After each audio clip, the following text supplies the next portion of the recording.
Citizen member. Jay Bozovich, Westlake County. Herb Blodgett, citizen member. Sid Lykin, Springfield District Commissioner. Larry Eagles, citizen member. Okay, welcome everybody. To one more. Okay.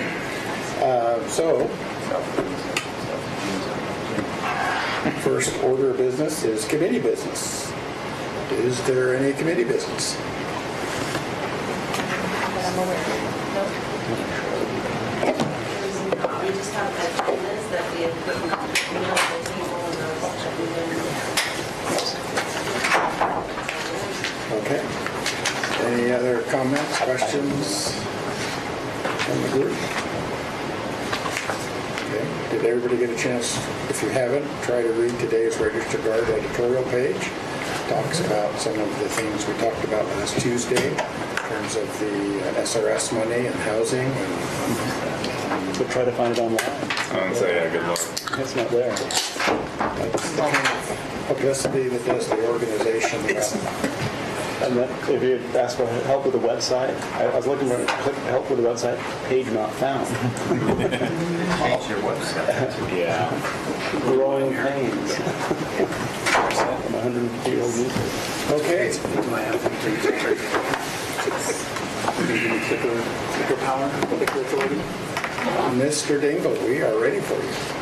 Okay. Let's see if this. Oh, right, this one? There we go.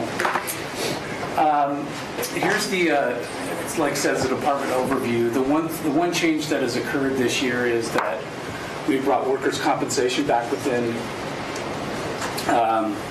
county council. That makes a lot of sense logically. We have all of the big risk functions are now under one in one department.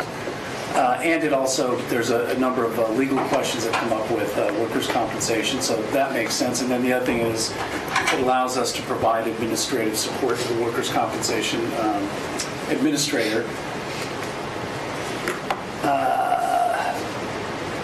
Okay, so that's what I just said. We brought that in, and the material and services expenses.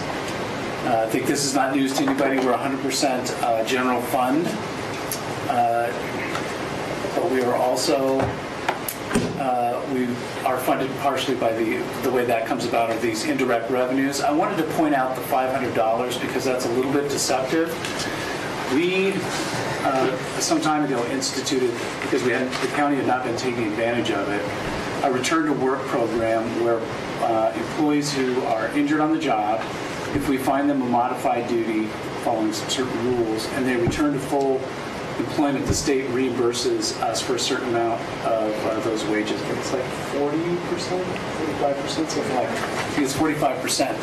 So those fees go directly back to the department who would be paying for the time lost. The $500 is just the administrative fee that we collect for performing that. But I wanted to point out it's a lot more money than $500 that we get from that program. Yes. So last year it was about 168,000 there, so is that the other fees that come back? That was a different amount, yeah. Gosh, my hours. What's that? So that was the risk fund money? Oh, that was the risk fund, I think. We're changing how we bill the risk fund for the legal fees, so we used to see that as a revenue coming into the Right. council. Yeah, so that's a good point. That's a good catch, but we're just changing the way that we do that.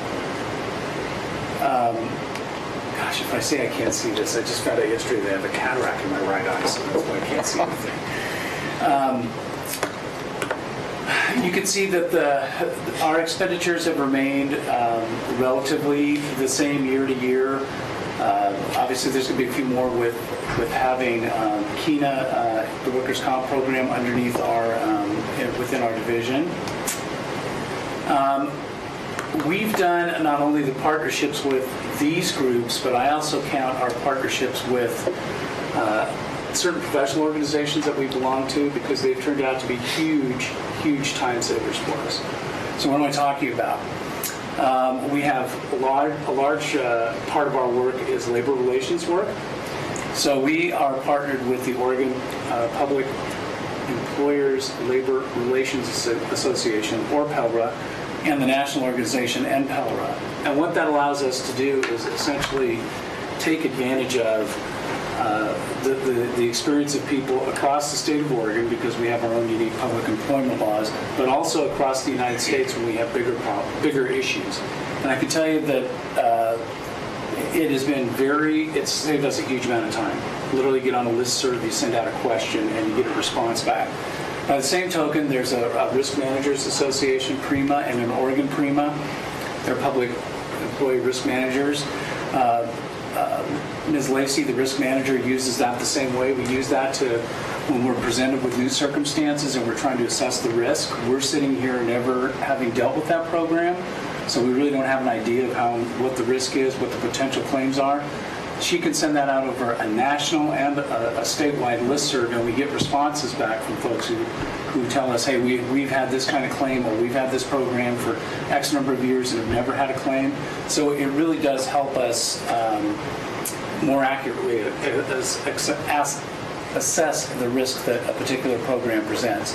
And finally, we have the Oregon County Councils Association and the Oregon Defense Lawyers Association, same sort of thing, just a tremendous resource. And we partner with that, and I've made it a priority within my office to respond back when I have information that helps somebody, because that's what drives the system. But those are very important, and they're huge time savers for us.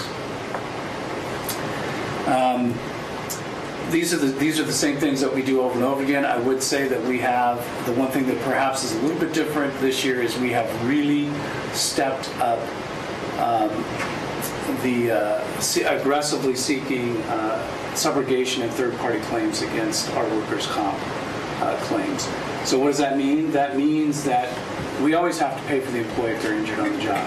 But if it's somebody else's fault, we have a lien, and we can go back and get that money. So we have done that. So if one of our employees is injured in a vehicle accident where they're rear-ended and it's not our fault, assuming they have sufficient resources, we'll go back and seek subrogation and recovery of our workers' comp costs from that insurance carrier. If it's a private party, we've had, one of the examples I think about is a probation officer that was bit by a dog. It still ran up a couple $1,000s in workers' comp things, and we went after that person and we collected that money.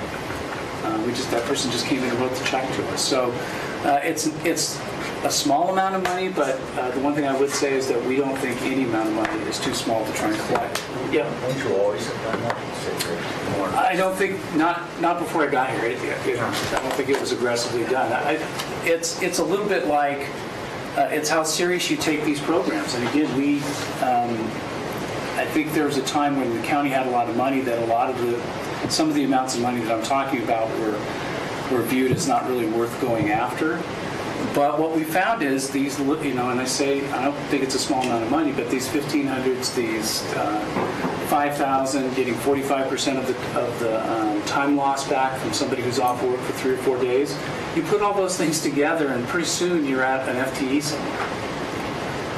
And it really, and in the case of, for example, the time loss, it's really just it's a couple of paper steps. We develop the form to comply with the workers' comp rules. We give it to the employee and say, take this to your physician. The physician signs off on it and says, yes, this person could do this modified duty. The employee signs it. We track the hours. When they return to full duty, we get a check for 45% of the time that we pay. So it's those kind of small things that we've done. And here's some of our highlights of some of the things that happened during the year. One of the things I did want to point out, and I would encourage you, and if you're interested, I could certainly send it to you, all of you individually, but we did a comparison this year as part of the annual risk management report to sort of do a side-by-side comparison to see just what kind of value the county's getting. And so what we did is we compared our county staff rates and the work that we've done and the hours that we've put in, and we compared it with the cost of the average cost of attorney fees in the private sector, which is what you'd be paying if you contracted out the work. And those rates are set by the Oregon State Bar. They do a survey by region, and they establish based on years of experience years of experience, a certain hourly rate. So just as the comparison, this is the total amount of money that was saved by fiscal year. Fiscal year 15, $1,033,642. Fiscal year 16, $1,185,757. 17, $1,451,811. Those are all dollars that can come back and be used for something else instead of going out of the county to pay for outside counsel. And the one thing that is always frustrating for me is trying to quantify what didn't happen, because again, it's difficult to know what claims weren't made, weren't incurred, and didn't have to be paid because of what we're doing. Because for those who've been on the committee for a number of years, you know that one of the most important things that I do is emphasize that we get back to people quickly so they make good decisions. Because if you get our experiences, there's no question about it. People get an answer, and they're used to getting an answer in a quick way. They will ask, and if they get an answer that is generally, we try and work with people and get them where they're going to be, where they want to be, then they're not afraid to ask. And in that way, we make much better decisions, and we assess, and if we can't get rid of the risk, we certainly minimize it. And there's a variety of ways that we do that. We do that with releases. We do that with the amount of insurance that we require, naming the county as an additional insured. There's a variety of ways that we can do it. So,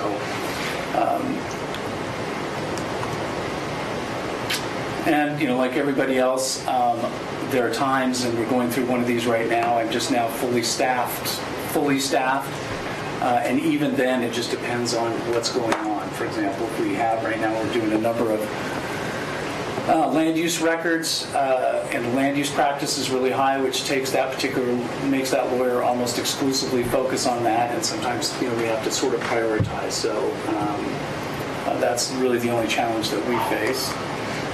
And this is the way that we work with within the strategic plan. I think the big emphasis for us is the safe and healthy county, and that the one thing I think we bring is that we try and free up as much money for other things. I said it over and over and over again. Managing risk through litigation is very expensive. Managing employees through litigation is extremely expensive. So if you can eliminate the risk or minimize it.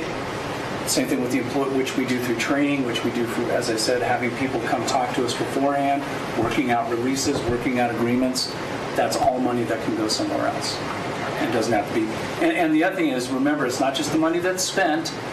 A lot of that money has to be parked. We have to back up our risk fund and our workers' comp and those kind of things, just like the medical benefits with money that's parked there. That's driven by your claims history and the amount of money you pay out over time.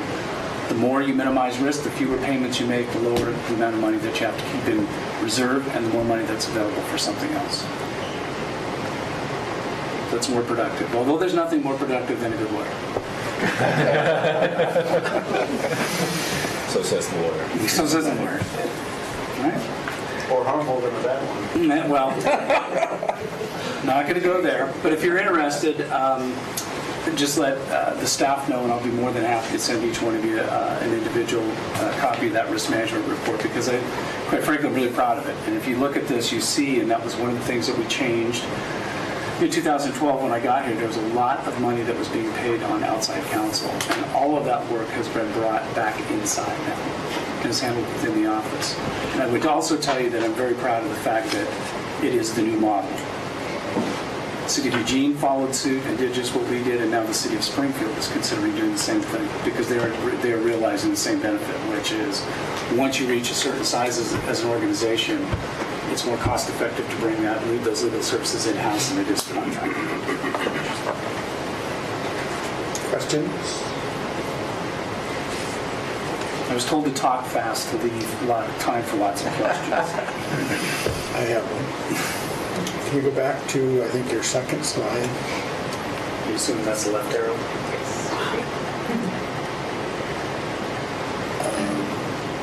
Keep going. Right, well, we're at the beginning, so Okay.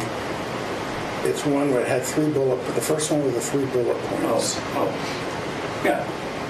Legal services, risk management, and workers' No, compensation. on the bottom bullet point, it said you are involved in reduction of fatal accidents. Oh, FSIT. Can you explain that? Yes. I'm sure if you're not aware, you probably are, that Lane County has the highest traffic fatality rate in the state. And so one of the things, I should have put that under the state, Healthy County too. So looking for ways to, that number could come down, Becky Taylor came up with the idea of creating a team. It's called the Fatal Crash Investigative Team. We just did the quarterly report this past Tuesday. So if you want to see more about what it does, you can go look at the webcast of last Tuesday's meeting. Board materials. Or the board materials. And essentially what it was is it was designed to look at all phases of ways to reduce it. So there's engineering solutions, there's the threes are engineering, education, and enforcement. They brought in legal counsel because here's an example of how we worked to get to yes. One of the worst nightmares for an attorney, hypothetically speaking, is to have his client publicly figure out what they did wrong and then print reports detailing what they did wrong. So what Becky did is she did what she was supposed to. She called me. She said, I know there's some issues around this. We really want to make this program work. We really want to have this team. How can we do this? We understand. And I said, you're right. I'm very concerned about, I gave the example of what happened at the state level when DHS started printing those reports on what went wrong with the child abuse placements. The plaintiff's lawyer simply made a public records request for the reports, cut and pasted, and put it in their $50 million complaints. It also provides a disincentive for people to try and fix things. So long short of it is we came up with a legal structure that protects that information, but allows us to do that. So what do? We look at every single fatal accident. We examine it from a number of different angles. We look at whether or not there's engineering that could be done to improve it, things like rumble strips, flashing lights. We look at what the root cause of it was, and for example, a lot of the rural accidents involve the use of alcohol. Now, while Uber and Lyft have been very good about reducing impaired driving in urban settings because it's so readily available, it's a very different dynamic in a rural setting. People are driving much greater distances. They don't, they're reluctant to leave their car and be driven 14 miles home when they wake up the next day and their car is 14 miles away. How are they going to get to it? So we're looking at trying to create a rural sort of Uber Lyft, and there's a couple of models around the country that have been successful. There's just a lot of different things to answer your question. That's what it is. And that really doesn't have anything to do with, if you will, saving. I guess indirectly it does in terms of potential claims against the county, but that's really not the driving factor. The factor is to get down, to reduce the number of fatal accidents. And it just works well when you have engineers, an attorney, you've got the sheriff's office, you've got a whole wide range of people, and everyone basically looks at it and says, well, what could we have done better? What could we have done to have prevented this? Okay, thank you. Okay? Other questions? That's it? No more questions? That's what happens when you do a good job.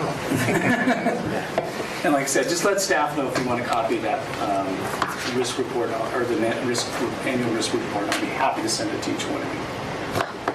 All right. Okay. Thank you. All right. Thank you.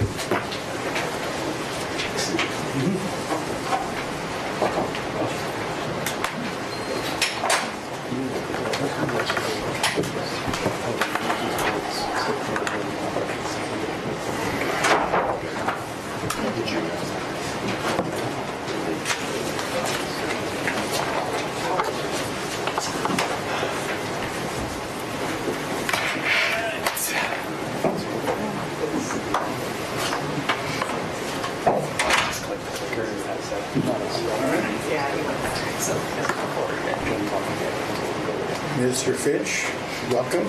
Thank you. Here. You're on.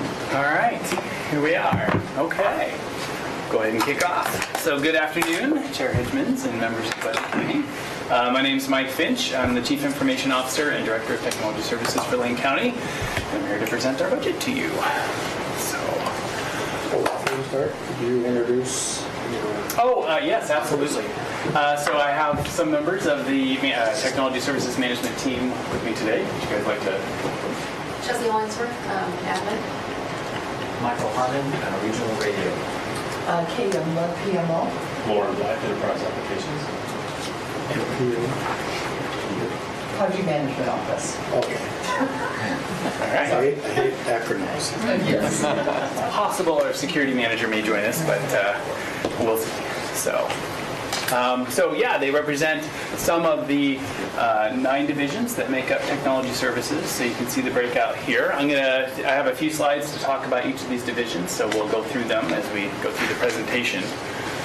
We have 66.25 FTE in the coming fiscal year budgeted for our work.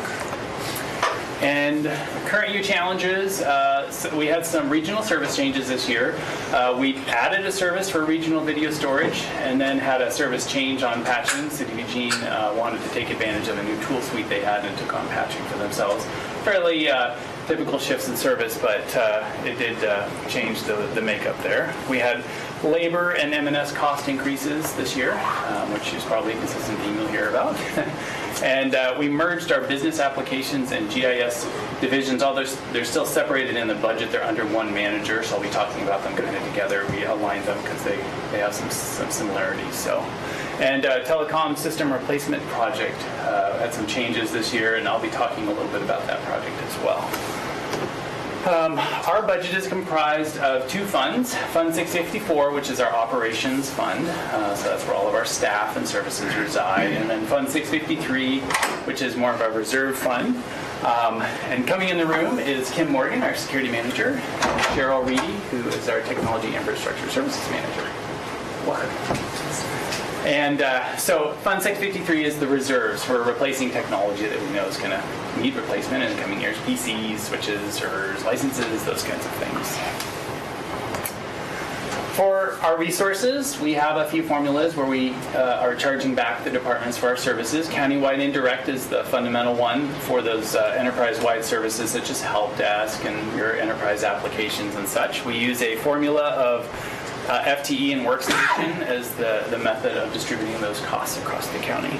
Then we have department direct. Some departments can opt to directly fund some applications, GIS, and project management services, which benefits some of those larger departments that have some really dynamic work going on there and need that support. We have regional services. I'll talk a little bit about that, but we have City of Eugene, Elcog, Lane County, and Springfield work together on common infrastructure, networks, data center, and such. Then we have external services. So we do provide tax software support for 5 eastern counties. We have GIS services that we provide those same counties, plus some cities and some other miscellaneous external services. And then the interfund loan, you heard Christine talk about that on Tuesday night, which is there to fund our capital improvement project for the telecom replacement. And that is structured with a $15 per line fee to recapture the money across the next 5 years to pay that back after we implement the service this year. So that's our resources. And then, of course, the expenditures. Big changes this year were 3.5 FTE reduction of vacant positions. I'll be talking about those in the division level slides. We do have a strong economy out there. It's driving not only costs to go up, but it's also driving a lot of technology innovation right now. And so there's that drive to keep up. So it's kind of that double whammy. We have, of course, security and compliance and the threat landscape, which is always growing and diligent against us. And then shorter technology life cycles. And of course, that telecom project is going to be the expense this year. We have several partnerships I just mentioned. We have a regional technology partnership. Again, the City of Eugene, Springfield, Elcog, and Lane County partnering together for that regional technology sharing where we can. Also, regional disaster recovery planning. A lot of benefits to that group. We really work together to make the best use of dollars and coordinate together. And then Lane Radio Interoperability Group, we call it LRIG. I'm going to talk a little bit about that group as a separate division coming up. But we provide a system manager to that service, which the Sheriff's Office and Public Works subscribe to. Some department level highlights of accomplishments this year. One of our crowning ones, an independent IT business alignment review provided to us by Next Level. They came and did a lot of outreach with our departments, a customer survey, really assessed our services, and gave us an excellent report with some feedback for work that we can take on and continue to improve and align our services to the needs of the county to make sure every technology dollar is delivering maximum value. Some of the outcomes you see here are as a direct result of that. We have had some governance improvements. ITAG, which is the Information Technology Advisory and Governance Group that formed to provide better business feedback into our department and some guidance on priority setting. We have established business analysis more formally this year, working within existing resources, so it's the formation of it. We call it the CAT team, Customer Alignment Team. We have expanded our help desk hours within our existing resources, and we've got a new quarterly external, county-facing newsletter, as well as an internal newsletter to foster better communications, 15 system upgrades, so lots of outcomes there that were really great this year. I won't go through all the bullets here, but this is just some of our work lined up with the new strategic plan. You can see we're infrastructure and partnership centric. We, of course, facilitate many projects that are on the other two pillars, but those are our customer stories. We're there to support them, so you'll see those put in their slides, and we're an integral component of helping them. So we don't want to steal their thunder. Diving into our divisions, I'm going to start with administration. This division is really the glue that binds our department together. They provide critical budget, purchasing, payroll, all those services you need to keep 66 FTE with supplies, paid, and then contracts processing, budget processing, all of those things to keep us running. And then they oversee the replacement fund, 653, with all of its components and make sure that that's operating well. You can see some of the outcomes this year. You'll see a little redundancy with that department slide, but big one, copier program moved into our department this year. We're taking it on and going to be really driving some enhancement improvements there. Regional service metric changes were an outcome this year. 100% compliance with our diversity goals this year, so great work there. Challenges, we have a lot of training. We're going to invest in our staff for customer service, business analysis this year, targeted to where it's going to bring a lot of value based on that next level review. We have our VoIP telecom project. We're going to have to be putting in some new metrics and billing around that as it becomes operational. Copier and printer enhancements that I mentioned. So LRIG, so this is that radio group I talked about. Mike Harmon there, he manages this consortium. This is a picture of our Blanton Heights Tower, which is the master site. But this allows you to click a radio in Oak Ridge and your voice will come through on the beaches of Florence. So it's cross-county coverage, integral to fires this year and such. So it really is a great resource. It also has state interoperability, so we can interop with the state, both there and here. So this position is fully funded by that group and the consortium, and Mike is also helping out with that CAT team formation and getting our telecom system operational here. He has some great experience with telecom, so have this program. Just really quick, the highlights. We got a new Vitus site up this year, which was quickly threatened by the fires in the summer, and we were glad it was left alone, so it was kind of scary there for a little bit, but that's been an excellent addition to the system, and more users coming on this year, a system upgrade, so he really keeps it humming great. Future challenges, they're working on a new site in Glenada and Florence. Also, some discussions with City of Florence and potential for their police department to perhaps leverage this system and save themselves having to build their own down there. So always looking for opportunities to lower costs and get better service out there. Desktop support services, this is my halfway mark. So they operate 4 help desks for both the county, regional help desk, City of Springfield, and Lane Council of Governments. They support over 5,000 devices, keep them running out there for us, patching, antivirus, and they do some assessment and procurement of new things coming in. And so this group basically keeps all of our technology working in the offices for our workers. Highlights, I won't read them all in the interest of time, leaving time for questions, but they had some great outcomes.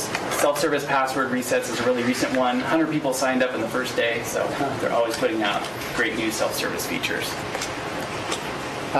Challenges, mobile workforce growth, so a plethora of devices out there and different operating systems, and it's just, always a challenge to keep up. Windows 10 upgrades going through, Office 365, so lots of challenges and opportunities this coming year for this group. Enterprise applications. This group keeps all of our enterprise-wide systems up, from human resources to financials to budget to our county public-facing website. And they're also taking on business intelligence initiatives to help support our folks out there with that. Database administration, so they keep the systems humming out there for us across the enterprise. We completed our human resources upgrade this year, reduction in hardware costs and footprint because we were able to take advantage of what we call virtualization in some of these upgrades, so they're being diligent about making great use of resources as they upgrade. Future challenges, this is where half of one of those FTE was reduced this year, but we keep marching on. We'll be taking on a finance system upgrade in the coming year. We'll continue to work with our departments as they need it for business intelligence initiatives advancing, some of those other things going on there. Business applications, so this is the counterpart to enterprise applications. These folks focus on the many unique needs of the wide diversity of business units we have out there. So they have very business-centric applications that need help and tuning, and so they keep that humming for them. A few images there. So as Enterprise Apps keeps the public website up, this group keeps some of the specific applications on there for the businesses, such as pet licensing and maps and other things out there running for those businesses. A few of the successes, data marts this year, pet track system upgrade, some great mapping applications, and many other items.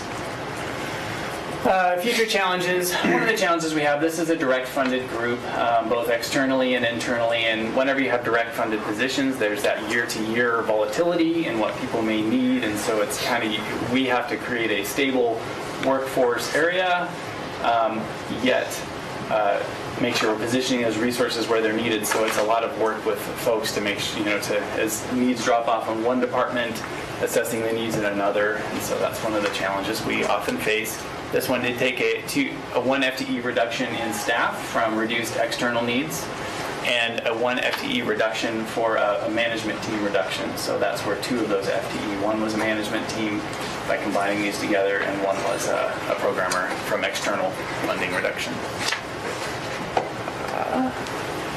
Next up is Technology Infrastructure Services, Cheryl's group. This group is part of that regional technology consortium. They keep a data center up and humming with all the server hosting, backups, uninterruptible power source, networking, and so on. So they're really the heart and soul of the infrastructure of the organization and making sure our technology is up, running, available, safe, secure, backed up. So that's what this group focuses on. Here's some of their outcomes this year. Disaster recovery planning. We've got some site identified to continue expanding our footprint there. Regional firewall replacement. Lots of that virtualization I just mentioned going on our file servers. That's enabling us to save on our backup costs in the coming year. So lots of great work. We had an FTE reduction this year from that change in regional services. So although we gained some video storage work, we don't need to provide as much patching this year. So we had a vacancy that we positioned here to attribute for that. And then lots of infrastructure work in the coming year, especially that telecom project. We're very centric on the networks there, so they'll be working heavily on that. Project Management Office, this is Kay's group. They take care of maximizing the value for every dollar we're spending on technology projects by ensuring that three-legged stool of scope, schedule, budget are met to deliver the best quality you can for the dollars and time put in. They offer direct services for technology projects, but they also are a resource center for the entire county for project management tools, templates, disciplines, consulting, anything we can do to help foster that discipline here at the county, because it really helps maximize our efforts. This is an image of their website out there that was recently put up with a lot of those templates and information on projects. Internal website. Of course, they are also a direct service funded organization, so they face some of that volatility each year as we work on that, so that's one of our challenges all the time. And then they recommend Next Level did put some great feedback in for this on expanding their resources across the county and letting everybody capitalize on that. Security and audit. So, of course, as you might imagine, this group is out there to keep us safe.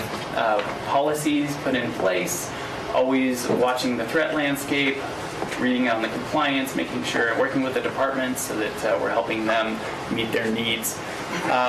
I like to say this department is about the spirit of yes. It's not that they come in and say yes to everything that's coming in, but they're really it's a solution-oriented security department, which I think everybody really appreciates. There's things we have to do to be responsible, because our citizens, our folks have spoken and said we're tired of having our credit card numbers taken every year, we're tired of our personal data being shared, and so we have to be responsible. We also have to get business done and provide those services, so this group really does a good job of bridging that need. Some of their outcomes this year, we partner with County Council on cybersecurity insurance. It's great. Again, that remote access, you've probably seen some consistent themes here, because our divisions work across on many angles of technology changes, data classifications, and SAMS training. And of course, their future challenges are always that changes in the security landscape. And we're approaching what we call standard access for users, trying to minimize administrative privileges out there where they're not needed, not because of the people that are using it, but because of the viruses and threats that might use their credentials to do things. So if they don't need them, you don't need to put them out there. So, all right. Tried to leave lots of time for questions. Hopefully I accomplished that. Questions? I sent him an email. All right. It's something I thought of during his presentation. Great. I think Larry, did you have a question? Go ahead. Okay.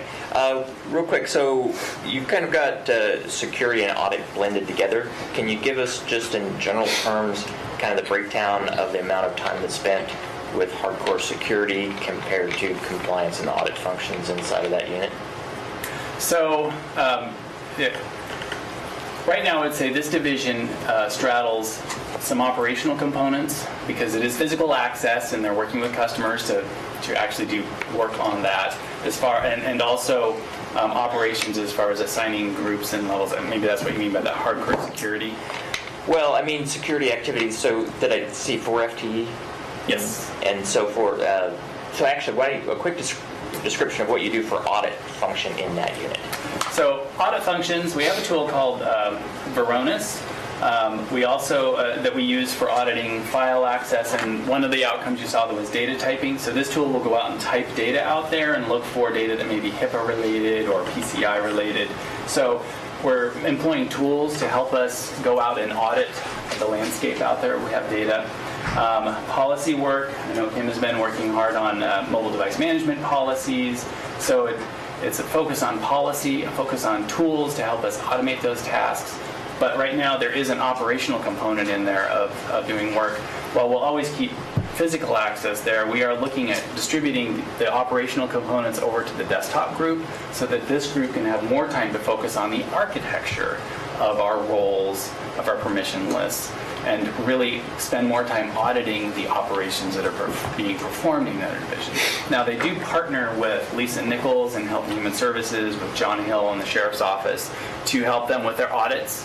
As the HIPAA 1 audit, I think, was last summer. So we work with them to then review all our policies to make sure they're in alignment. So it's a partnering with resources out in the larger departments, as well as providing core services to the county.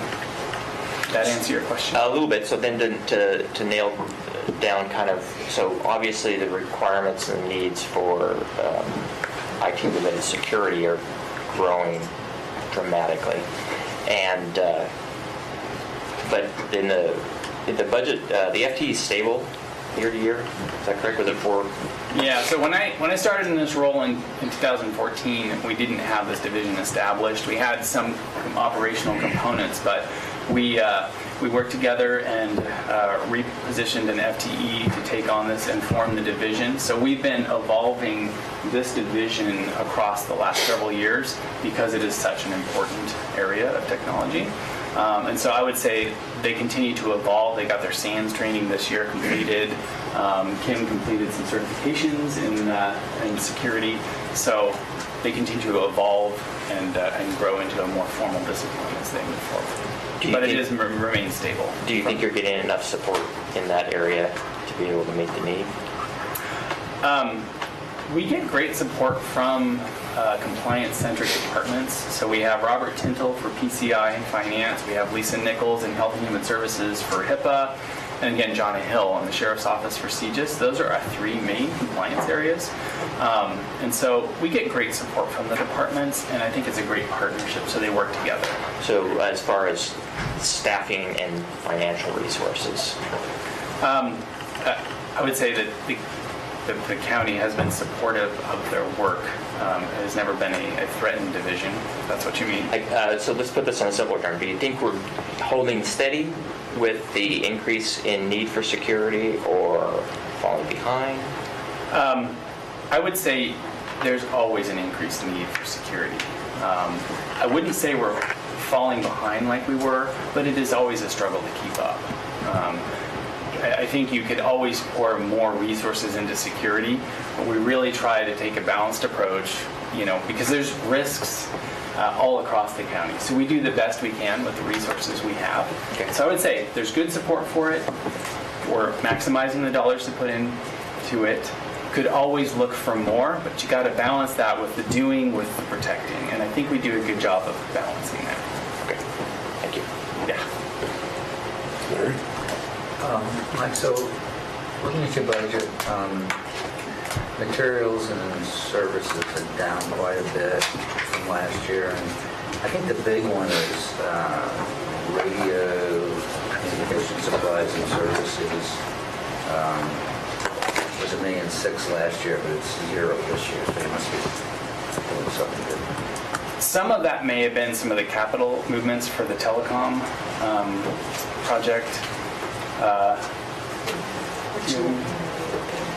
Page 300. 301. So I might take that question back and get you a better answer on it. So specifically the $1.6 million you're looking at on the radio. Yeah, and then on the next page, reimbursable expenses is also way down from last year. That one is answered. On the reimbursable expenses, we had some of our reimbursements in using the wrong account code that was tagged for federal. So we moved that to, I can't remember the exact account code, but a different reimbursement line. That's fine. Okay. Phil? Yeah, so I had a question about your ITAC group. This is early on in your page 7. Yeah. So the governance enhancements, I was just wondering how much does the Equity and Inclusion Advisory Group kind of inform some of the work that you're doing here? The ITAC. So ITAG is comprised of the elected and appointed directors as well as Steve. So those members are all involved in some way with equity and access, and so they, they're participating in this group as well and providing feedback for us. So we align with the strategic plan of Lane County, which is driven by many of those values, and the group that's overseeing our governance is also participating. So I guess in that way, we are aligning with those needs. Okay, and then if I can, I did have another question. You mentioned remote access, and I'm understanding improve remote access, you mean to employees? Yeah, so for those folks, it's becoming a more and more mobile world, and so last year we put in what we call a remote control style access, where folks could use a computer to remote a terminal here. this year, we extended functionality that was used in our sheriff's office called NetMotion to provide a true VPN. It's called the Virtual Private Network Connection, where you can have a laptop anywhere there's an internet connection and create a very secure tunnel in and run it natively. So that's some of those remote access improvements, as well as mobile applications. Is there like a countywide goal to kind of increase this remote access? And is there another goal maybe to kind of reduce costs in-house, like to stop using a lot of the resources here? I would say our focus is on aligning with the needs of our businesses. So a lot of those goals are business specific. So in that way, we align, say, if Health and Human Services is having doctors move mobily between clinics, or there's a telemed, technology they're putting in to allow virtual presence. So that's really the focus of the specific business needs on those goals. Okay. So it's more so they could do their job better, not necessarily increase the amount of people that are accessing them. So on our website, when we put our website in 2016, there was a major goal on that to mobilize that site, recognizing the fact that our devices are used, especially in some of our less fortunate citizens. A phone is the only thing they have to access, and that site was designed with responsive elements inherently, and then our applications are constantly updated to take better and better advantage. And even we're eyeballing the Alexa and Siri integration now, so speech. So we're starting to look at those components as the more innovative side right now and exploring that. Thank you. Other questions? Circle back around to me. Questions that we can understand? Hopefully so. So I see This is what, when I appoint somebody with an IT background to the budget committee, this is the one place he looks into. So. Right, I can ask questions. I'm with you. Really I love intelligent that. question. Let's talk about the tech. So listed in your future challenges and opportunities, you have an Office 365 implementation. Is that something that is already in place, or is... So the business case was made in the current fiscal year and approved by the powers that be, and it's really it's looking at how we're spending our funds today to buy, and then moving to a lease model. We found it to be a very comparable number to move into Office 365. But for that comparable number, there are many more services that we can take advantage of as part of that suite, including OneDrive, Skype for Business, some of those other things. So that business case was built on we just need to upgrade our Office suite, but for the same money, or a similar amount of money, here's other features we can take advantage. So that was this year, and we're in the process of completing the purchase and getting that installation underway. So is your security team involved in that implementation? And is that an Office 365 GCC implementation tenant? Correct, Government Cloud. Very good. Okay. Answers my question. Go ahead. So question, Elaine Reed Radio Interoperability Group. Yeah. Welcome, Mike. I ran into Mike downstairs and I go, what are you doing over here? So anyway, of course, Mike worked at the city of Springfield for a long time. Question I have regarding that, though, is if there were some sort of disaster that would occur and somehow we went off the grid for a time, would you still be able to communicate? And especially with the team members being the Sheriff's Department, Public Works, obviously those are first responders. So would you still have that communication available to communicate to the emergency personnel? Yes, we would. We have 14 sites located around the county. Several of them overlap each other. So the system is designed and engineered so that the loss of any one site or power at any one site should not bring it down completely. We have backup generators at all of our locations as well as backup batteries. We also have, as was mentioned, through a grant project that was led by Lane County, interoperability with the state's radio system. So at this point, even if we had a catastrophic failure of our radio system, which is really unlikely, I like to say if the state had a catastrophic failure of their radio system, we would be able to affiliate to the other radio system with the you'd have to kick a lot of legs out from underneath that too. I will tell you that radio interoperability, this was a United Front project when I was a city councilor.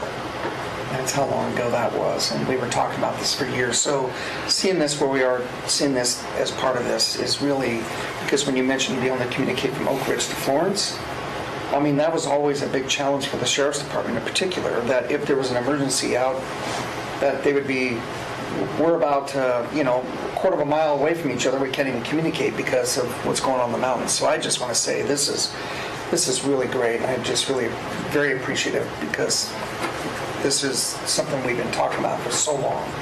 And I just want to say congratulations on that. The other question I had was regarding, I can find the slide real quick. It was toward the beginning. One of the challenges you talked about was the strong economy driving technology changes and cost increases. So is the strong economy also driving, is it a challenge to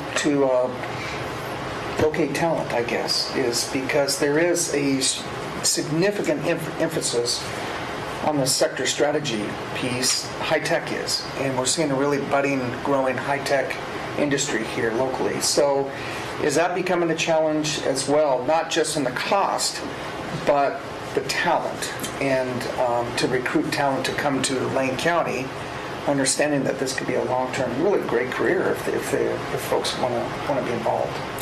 So there are two forces in place right now. So everybody's familiar with Silicon Shire and some of those efforts going on to bring tech into Lane County and Eugene. And on one hand, it's great because it's bringing more talent into the area, and they're also infusing a lot of energy into our education services to develop that talent here. So in one respect, we're having more talent come into the area, but you're right, there are more demands for that talent. I would say right now we're having good luck recruiting certainly entry-level positions. Some of those senior positions we do struggle more with. Definitely network architects are few and far between. So senior level network folks, so there's pockets of challenges. So the senior level positions are harder, but we have aligned a lot of our positions to help pipeline talent in at those entry level positions. Some of them leave. We just lost a really great programmer to CBT Nuggets, but they stay in our community and they're here, and we have a great environment here at Lane County, and they speak well of us and continue to hopefully cycle back around and get more talent coming in. So we're doing okay, but there are pockets of challenges for sure. Very good. Thank you. Other questions? I have one.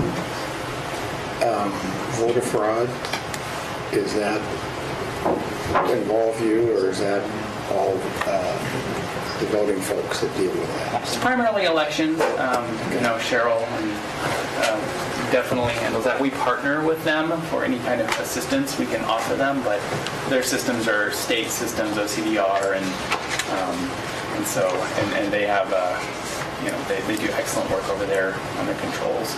Okay. Maybe just a follow-up. Are the ballot tallying machines at all connected with our internet system at all? Those are completely air-gapped from us. Just want to, so folks that might have been watching and heard you ask that question, I just want to make sure people understand that our ballot machines are not connected to the internet. Russia cannot hack them. That is correct. Okay. Anything else? Just a point. Like I said, you've been with the Lane Thread because your department is so important. I want to point out that you're second most important according to Dana. So, well, I won't argue with him. Very good. Okay. Well, thank you. Thank you all. Thank you, everyone. Thanks, Mike. I'll get your answer back.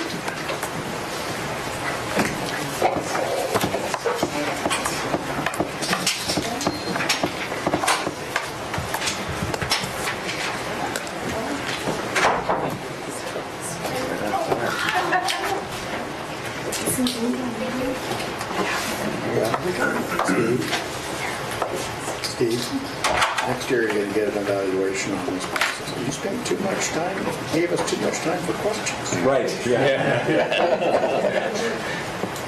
Last year. No, you never know Yeah. what's going to happen, so this is fine. I don't think anybody's going to object to no more. Seeking perfection is always the goal. Okay. Alana, is that right? Yes. Alana, new Director of Human Services, Human Resources. Welcome to your first Budget Committee meeting. Welcome. Could you introduce your group? Absolutely. So Inga Woods is our Employee and Labor Relations Manager. Amanda Steck, one of our emerging leaders in Human Resources. Kristen Mayfair, who is our Budget Coordinator. Mary Miller is our Benefits, Wellness, and Safety Manager. And then we've got Laura Vincent, our outstanding recruiter. Erin Rollins does amazing work in training and development. Crystal handles our human resource information management system. So part of it is an opportunity for them to see how we operate and engage with this group, and also available for any questions if needed. Okay. So. Well, the floor is yours. All right. Thank you so much for allowing us an opportunity to be here with you this afternoon. I'll just do a brief overview of the department. Basically, we've got 3 divisional areas: administration, employee and labor relations, and the benefits, wellness, and safety, for a total of 17 FTE in the department. What I'll be doing is having each of the managers present on their divisions, so I'll do a little bit and then they'll join in. So this year, in looking at current budget changes, basically, I think you heard earlier from County Council that the workers' comp program and the FTE associated with that was moved back to County Council, I think mid-year, transferring both the FTE and associated M&S expenses. Other than that, I would say we've had minimal reorganization within the department, with a few reclassifications of positions, which then we, in some cases, moved within different divisions to better align the work that needed to be done in support of the departments and the organization. And then you can see by this slide that we are 100% funded by the general fund. And this basically shows the administrative charges and a small slice of fees and charges that are attributed to our training and development program. And as far as expenditures, we've really not had any specific changes. What we did do was do a look this year at where our money was and how we were using it. And so we just redistributed some of the funds to better reflect how we were using them for better transparency, both within the organization and to the community. All right, so of course, with our new strategic plan, there's a great reflection on our people and partnerships, so it's wonderful to have an opportunity to talk about that, as it is absolutely critical to the work that we do. First off, I would say we see all of the departments in the county as our partners. We work closely with them on many issues and in support of them meeting their business needs and furthering the strategic goals of their departments and the organizations on a regular basis. Then I would say we're very excited. Oh. What is PPPM? That's what I was just going to talk about. Thank you for queuing me up. So we're very excited at a new partnership opportunity with the University of Oregon's School of Planning, Public Policy, and Management. There you go. That group will be reviewing the reasons why employees select part-time work in our organization, and then they will also have an opportunity to look at the county's equitable pay practices. And we're really excited to see what the information tells us, so that we'll be able to follow up with any needed work in those areas. Next, it is important for us, because of different activities and work that we do, to maintain strong relationships with what we call our county comparators. There's several counties that we exchange information, as they do with us, to look at how the work that they're doing, the work that we're doing, inform trends, etc. I would also want to point out that we have very strong relationships with our regional partners, including being a member of the Equity Community Consortium Group, also known as ECC, which has a very strong commitment to equity and inclusion in our attending agencies and the work that we do in the community. The ECC agencies also host, you may have heard of the First Friday Community of Color events, and so each of our agencies rotate taking turns hosting those events throughout the year.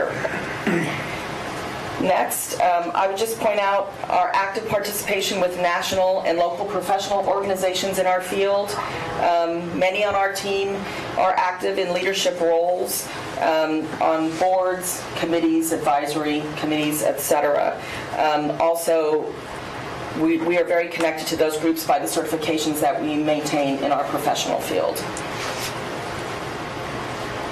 And now I'll just talk a little bit about the administration area of human resources. Our area kind of has that overarching view to plan and direct the work of human resources, and we partner with all of the departments on organization as an organization-wide consultant, basically, for any needs that come up. You can see our expenditure amount, and we have 7 FTE. Encompassed in this group, and now you'll understand some of the connection back here, is our training, development, and diversity, our human resource management, information management, the work that we do around data analytics, recruitment, selection and retention, strategic planning, work on policies and procedures, with respect to classification and compensation work, ensuring the health and integrity of those systems that we work with and maintain. And then also I would just talk about basically the full life cycle of employees when we think of talent management in our organization. And here comes some of the fun part. So with respect to our area, administration, just a couple of highlights of some of the great work that's been done this past year. I think you've already heard reference to the launch in the fall of the pilot of the Emerging Leaders Program. It was very successful. That program basically was created to allow participants who are not in formal leadership roles to better understand the work of supervisors, managers, leaders in our organization, to connect across departments, to have presenters come in and talk about the different work that is done in these other types of roles, connect with panels, leadership panels, ask questions, engage in different ways that they might not usually have an opportunity to connect outside of their own areas, as well as have mock interviews and get feedback provided for how they do, and also present projects before they are awarded a certificate for participation. It was such a strong pilot that we also have initiated one that is ongoing right now. Both cohorts have had 21 participants. So it's really been a great addition in stretching employees as far as whether they're interested in becoming a formal leader, or many of them are considered informal leaders in our organization. And it's also really a good retention, engagement, and workforce planning tool. And then the next is really our centralized internship program. That's been in place for a couple of years, but it is such I think, a great success story in helping us to achieve many of our strategic goals around really recruiting, building our pipelines into the community. This year we've hosted 11 interns, and out of that whole program, 2 were hired into competitive positions. They went through an interview process and everything, and they were selected. And we're really fortunate that we have one of those in our department. Currently, this term, we have 6 interns in the organization, and many lined up for the summer. So again, I think this has just been a wonderful opportunity for folks to have entree into our organization, to understand how we work, to build their portfolio of skills, knowledge, and ability to help them in their future career goals, ideally with Lane County. But we've had feedback actually from a recent intern that said they really feel that the work that they did with us and the portfolio that they could present allowed them to stay in our community and land a job in a partnering agency, and they really appreciated that opportunity that we gave them. So it really does have a ripple effect in different ways. Next, I'm going to turn it over to Inga to talk about employee and labor relations. Thank you, Alana. Thank you, Chair Bozovich, Board Budget Committee members for having us today. So as Alana said, I'm the Employee and Labor Relations Manager. Our mission in our division is promoting effective, fair, and respectful relationships between the county and its employee groups. We have 6 full-time employees in our division, myself and 4 senior HR analysts and 1 program specialist. Often we are the first point of contact for all employees seeking assistance for really anything related to human resources. The 4 senior HR analysts are assigned to support different departments throughout the county. So what we have kind of under the scope of employee and labor relations is first we have county classification studies and reclassification studies. All of those requests for both represented and non-represented employees all come through human resources in our division. Our division provides investigative services for all county departments for potential disciplinary actions or any complaints filed by employees. We also provide supervisory coaching for managers, supervisors, and the Emerging Leaders Program in both one-on-one and then also group settings. Our division also manages the Americans with Disabilities Act program, also known as ADA, to help employees and management through the interactive process for anyone requesting any accommodations in the workplace. So as you can see from this slide, our partners and our associations and our union partners, our division's responsible for bargaining and administering and interpreting 7 of the collective bargaining agreements we have here at the county. So we guide managers, supervisors, and employees through the bargaining unit language and our policies and procedures, which includes the disciplinary process and also grievances. We provide assistance and often answer EEOC complaints, bully complaints, lawsuits, and unfair labor practice complaints. We testify and assist county counsel and many times act as the county's representative in arbitration hearings. We successfully negotiated 3 collective bargaining agreements this last fiscal year, and we're currently in active negotiations with 2 other associations. This coming fiscal year, we'll actually be bargaining the county's 8th union contract with our primary care physicians, who will be represented by AFSCME. So that's a brand new unit that we haven't had before that we'll be bargaining this coming fiscal year. Through the partnerships with these associations and unions and with the board and the county administrator's leadership and direction, this past year we were able to complete the final negotiations with all bargaining units to contribute for the first time cost-sharing premiums towards their health insurance. So that was a big accomplishment for us this last fiscal year. We wouldn't have been able to accomplish this without the great work of our Benefits, Wellness, and Safety Division, and so I will turn it over to Mary Miller to tell you more about that division. Thank you, Inga. Thank you, Inglewood. Chair Bozovich. Chair Hitchmans. Chair Hitchmans. Yeah, this is the budget committee. Chair Hitchmans. Good to see you. All right.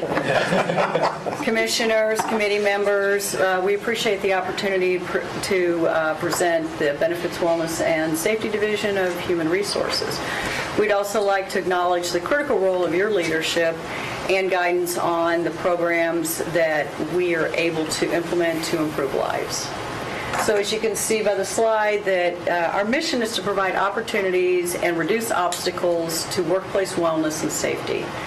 We provide innovative benefit and wellness programs to employees and the covered retirees, who number in the 800, and support departments with complex administrative processes and compliance. You can see our budget up there is around $610,000 with 4 FTEs in our division.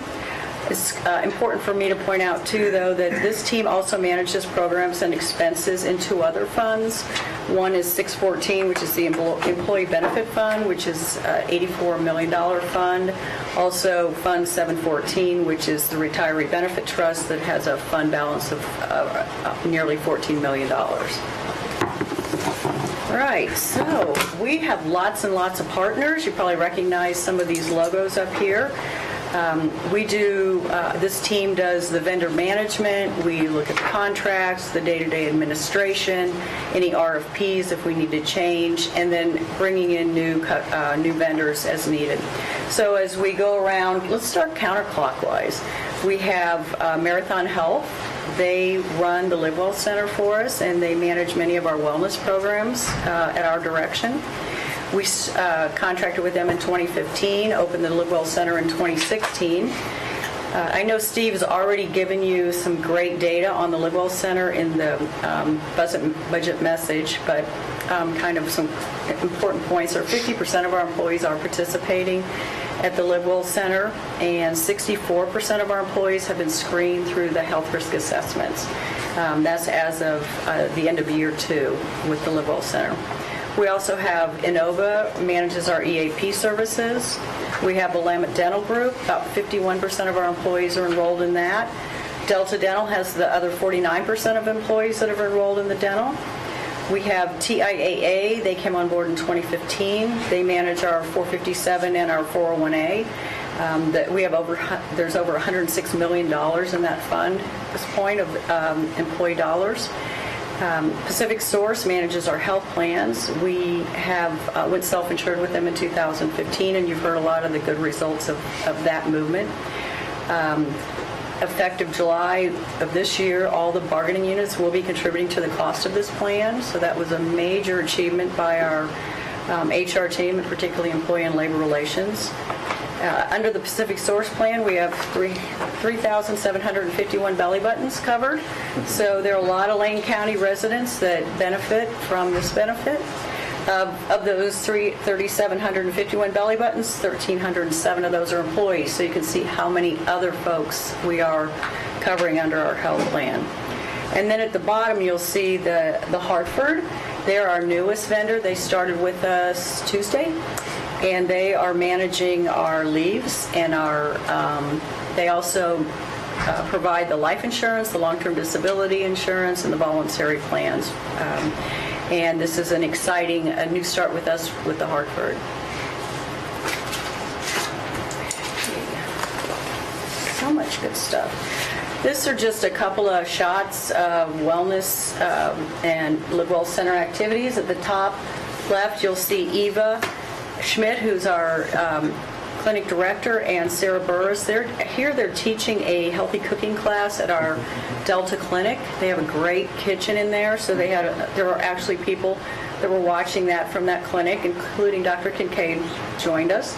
And then the bottom right shows the mindfulness that we are beginning to offer through the LiveWell Center. We're setting up what they're calling a breathing room. So folks can go in there and take some time to, collect themselves and practice some mindfulness.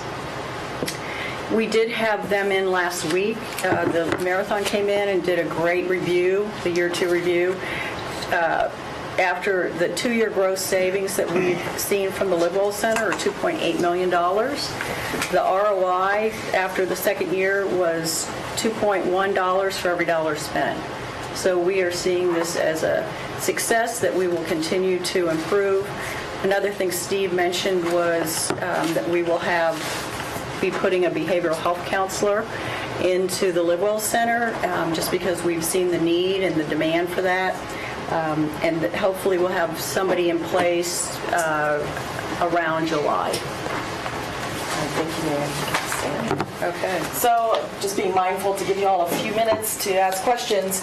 Basically, here are some of the highlights of this past fiscal year. You've heard about some of them, but I'd like to highlight a great cross-departmental effort to implement the PeopleSoft upgrade that went live this past month.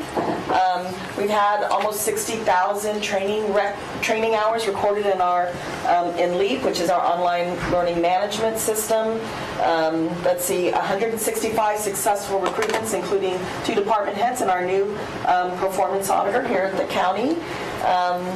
And then just centrally, we have a picture of 3 employees, but 2 from HR, Amanda and Autumn, who basically were the campaign leaders for the county, and the county was recognized by United Way with the 2017 Employee Campaign Leader Large Business Award. So kudos to them and everyone else in the organization for their work. And then moving on to future challenges and opportunities, pretty much for this year, our budget is status quo. As you've heard, one of the new things coming up will be negotiating a brand new collective bargaining agreement with the new primary care physicians. So we anticipate that taking quite a bit of time this year. And Mary has already talked about the new part-time behavioral health counselor. But a lot of work, I think, will be, I'm a new department head, so I'm learning a lot about the department, having conversations with stakeholders, both internally and externally to the organization, just really trying to understand our processes, doing process improvements and reviews so that, we will be in a position to realign resources as needed, really wanting to achieve the strategic objectives, especially the exciting new strategic plan that we have, while meeting our high workload demands and still enhancing the customer service experience. I've just got to say, it is really exciting with our new strategic plan. I think it's a wonderful time to be in human resources. It really is a unique opportunity that we have.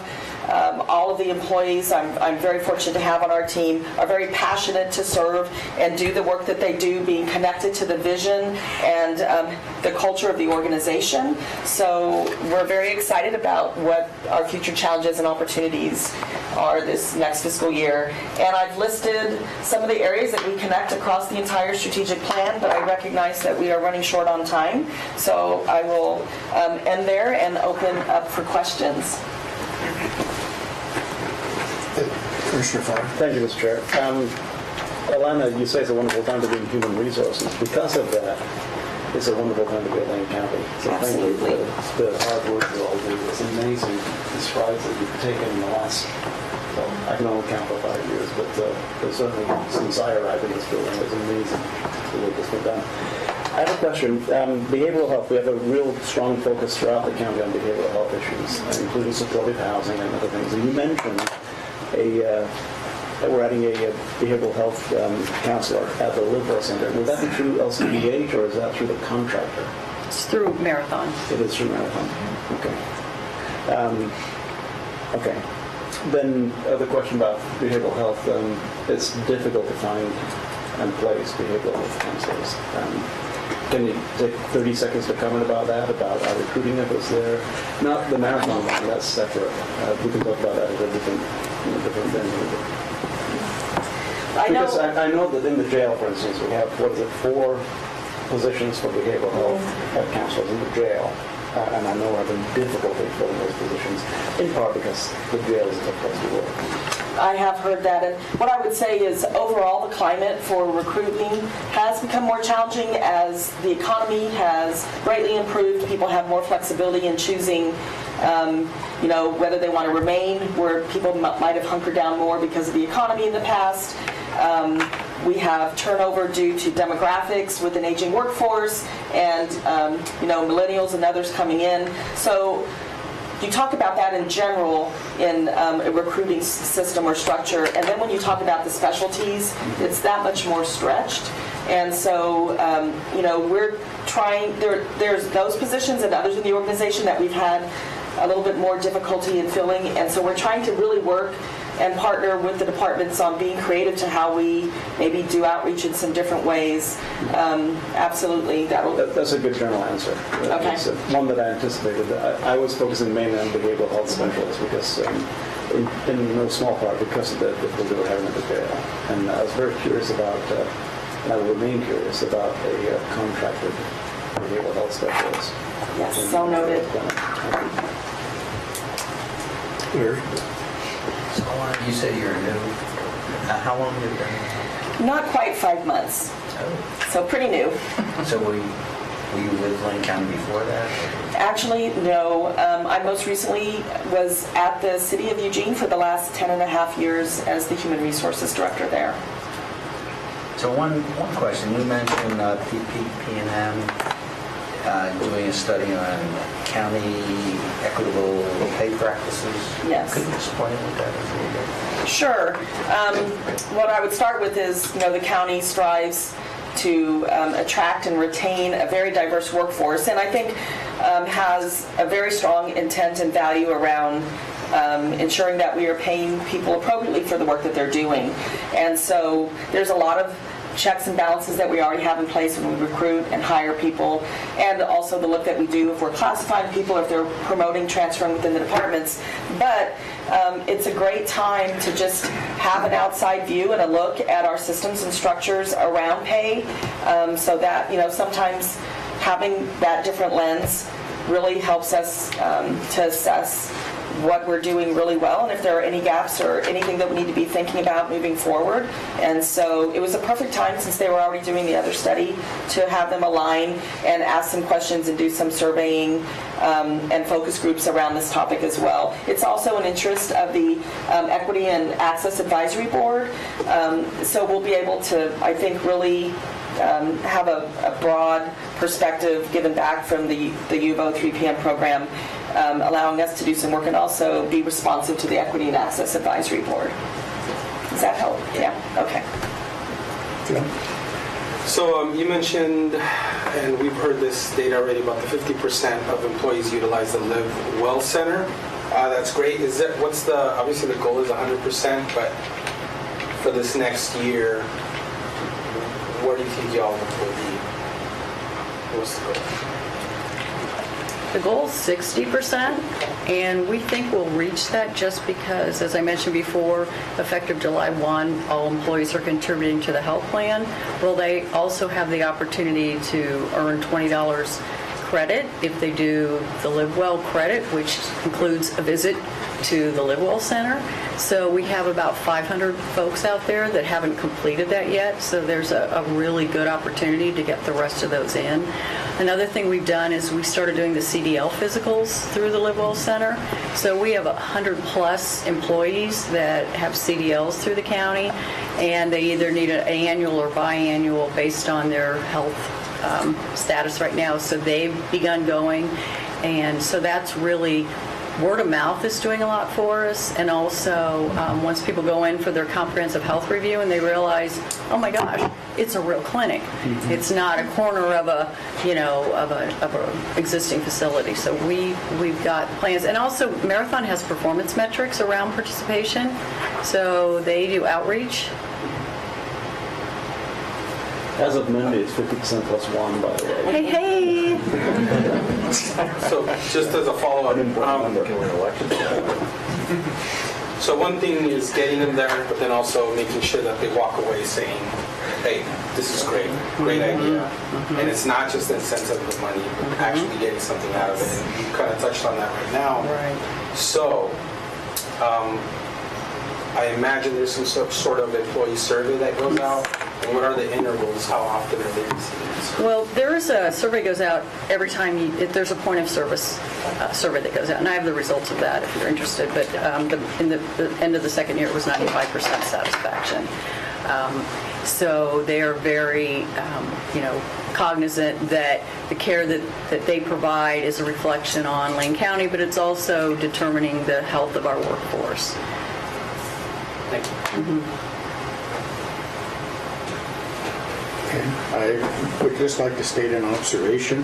As the head cheerleader of the Performance Audit Committee and the Performance Auditor himself, you had the PPPM review that you're working on, and that sounds like it will dovetail with the recruitment and retention audit that is just beginning. So, again, as the cheerleader of that, I hope that while nobody can editorialize or wordsmith the audit that he did. He is the sole author of that. But it sounds like a few questions today and some things you said, and that PPPM review are going to need to be associated with the final audit. And so I hope I kind of look to you as the central person to see make that happen. Yes, and thank you for bringing that up. That was actually part of a conversation that I had with the performance auditor, I don't know, sometime in the last month, as we talked about his interest in doing this audit, that we have several active areas on the topics that you just talked about, and we'll want to be very mindful about how we're accessing all of those, and how he's mindful of those connections, as well as the Equity and Access Advisory Board has their interest in a lot of questions that they've had distributed to the departments. And I think it's just perfect timing because we have so many things with some connecting threads. Good, okay, it's good to hear, thank you. Anything else? Okay, thank you all for coming. Thank you so much. We appreciate the questions and the feedback from you.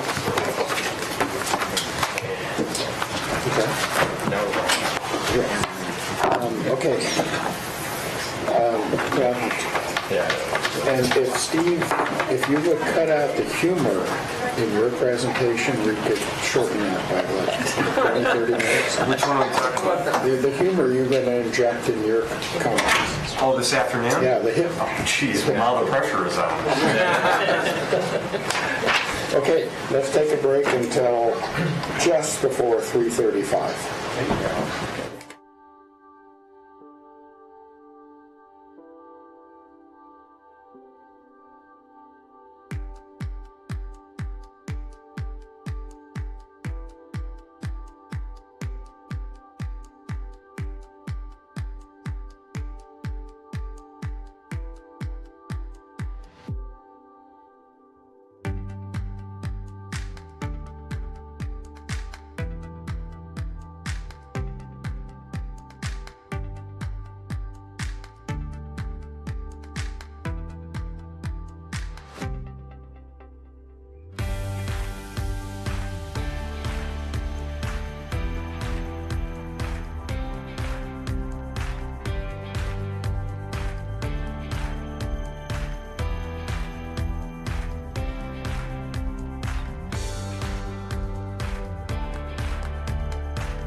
promptly. You will get it to everybody. Our next speaker seems to be A1. Our Greg, you start? Chair Hitchman, members of the Budget Committee, my name is Greg Rickoff. Before you start, would you introduce your... I will be pleased to introduce. My name is Greg Rickoff. I have the best job at Lane County. I'm the Director of Operations and Chief Operations Officer. And with me today are... Jeff Kincaid, I'm a Management Analyst in County Admin. Robert Pintle, Financial Services Manager. Jeannie Sun, Financial Services Supervisor. Cheryl Betchart, County Clerk. I'm Alex Kyler, I'm Lane County's Intergovernmental Relations Manager.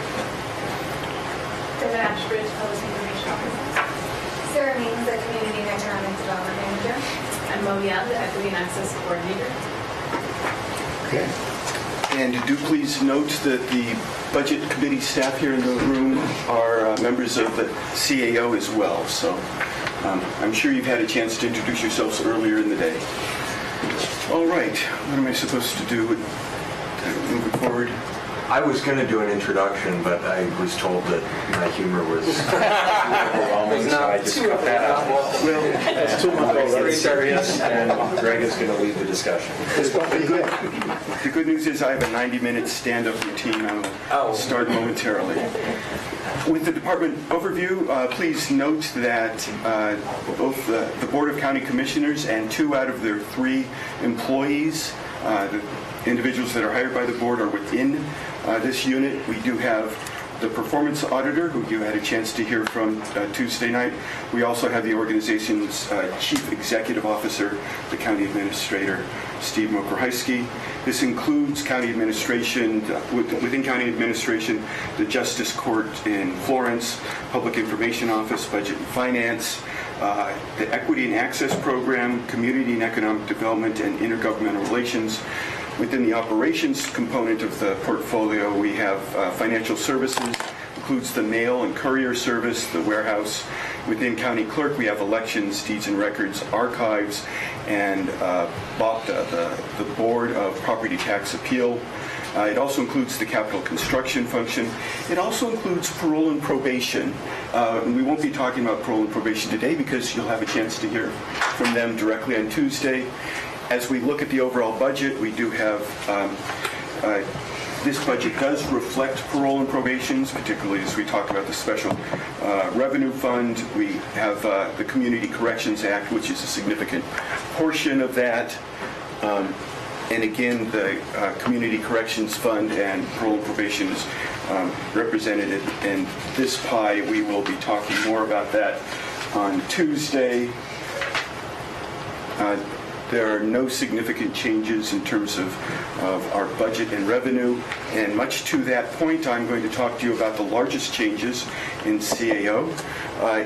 They represent a change in the justice courts due to a position becoming full-time. It's basically a $10,800 change in the budget to give greater capacity in Florence.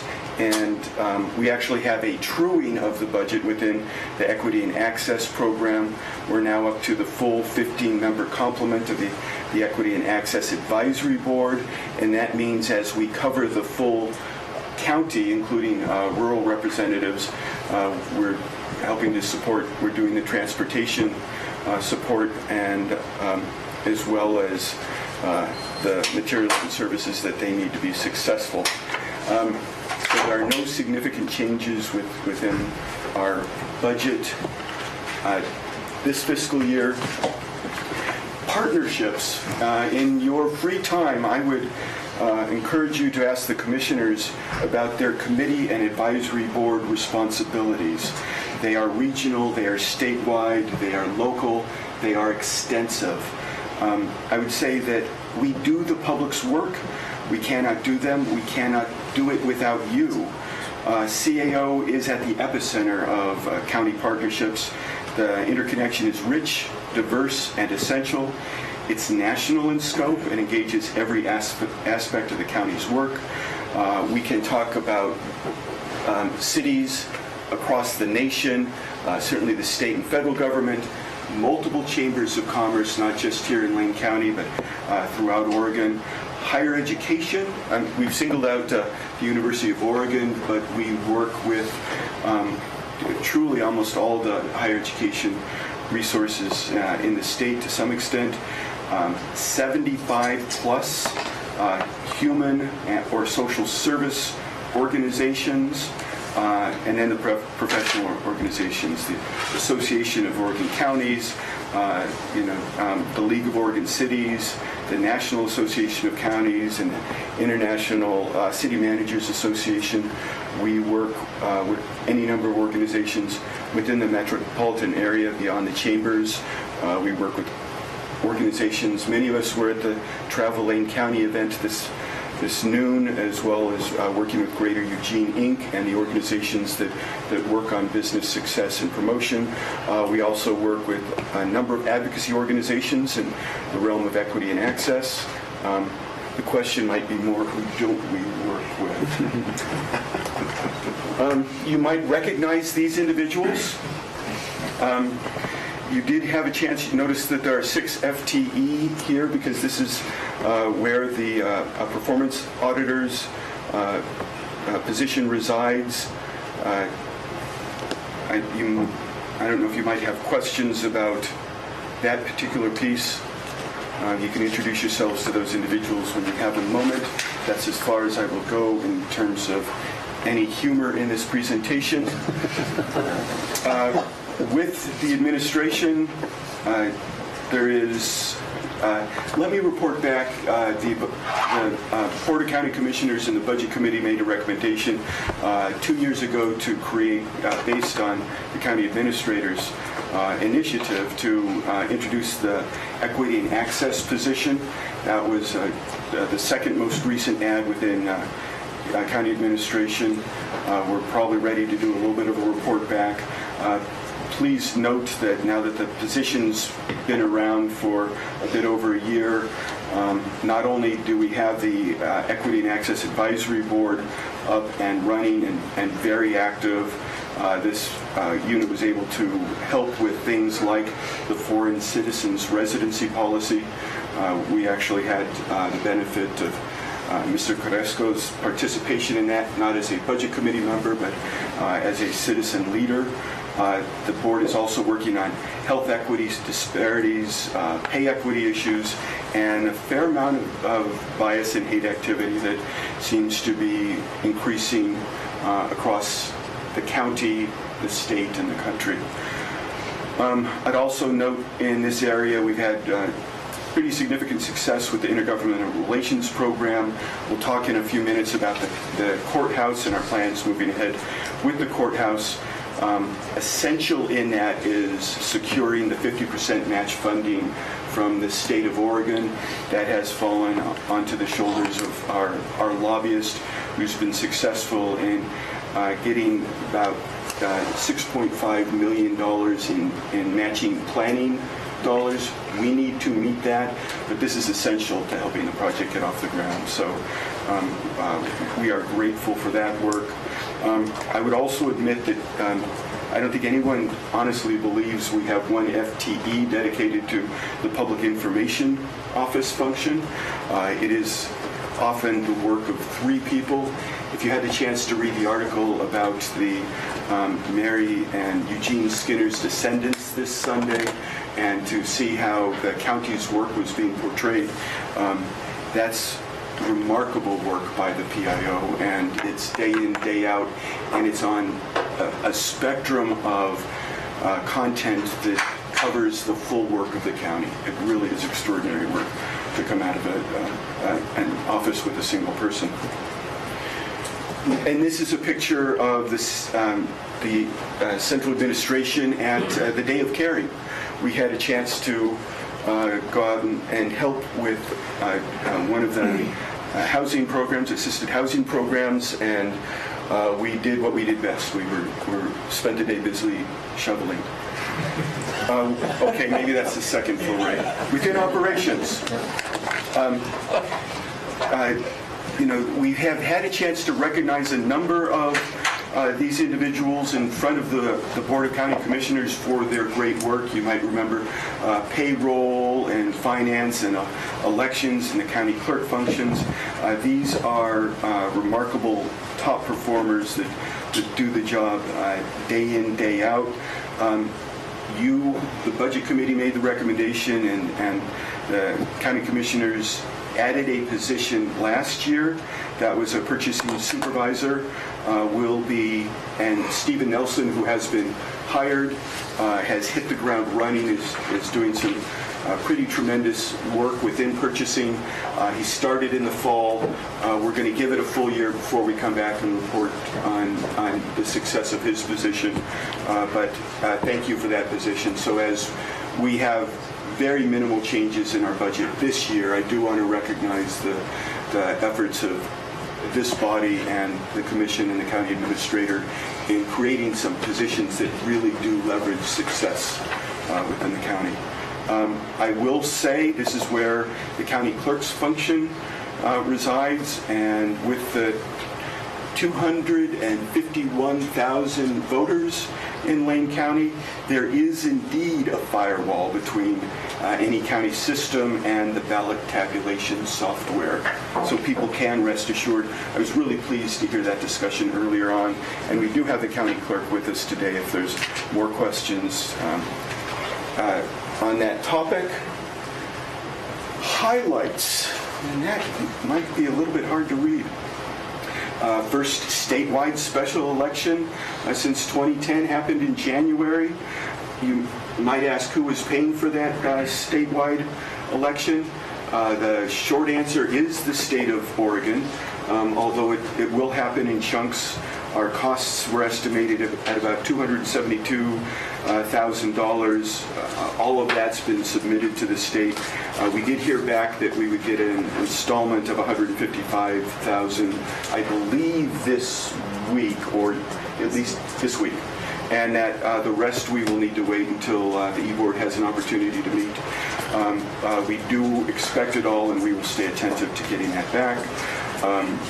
We have hired the new performance auditor. You'll have more opportunity to have a chance to work with. Really just a remarkable addition to the county. Beyond that, there are really significant recognitions, and it's consistent across the units. I'm not sure there's been a unit within CAO or operations that hasn't received recognition for really the stellar work they do. I don't get credit for that, so I can say that wholeheartedly. The work is really tremendous. Two of note: one, not only did we have Sarah Means recognized as one of the 20 under 40 for her work in community and economic development, we also had Mo Young recognized as the Martin Luther King Jr. Community Leadership Award recipient. If you were to look back and see the recipients of that award, she is, with a couple notable exceptions, one of the youngest people ever to receive that award. So her contributions have come at a remarkably early age, and there's not a community that hesitates in working with her. She has been just a tremendous addition to the program. Now, future challenges and opportunities. I have mentioned PERS, the PERS site account, the HIP program, the Housing Improvement Plan. There's certainly a fair amount. You will be hearing a lot more in public safety. You've heard a bit about the capital improvement plan that is underway and that we expect to really be able to roll out literally in the next 2 months, if I'm not mistaken. You will hear more about those, but let me add the PERS site account really strengthens our position. And it's a place where we need to pay continued attention as we take advantage of these opportunities. And it is your stewardship and the work of these individuals at this table that put us in a position to take advantage of that work. Not every organization can do that. We've seen public organizations take out loans to try to leverage these opportunities like this in the past. We are not in that position, and that comes from pretty remarkable stewardship.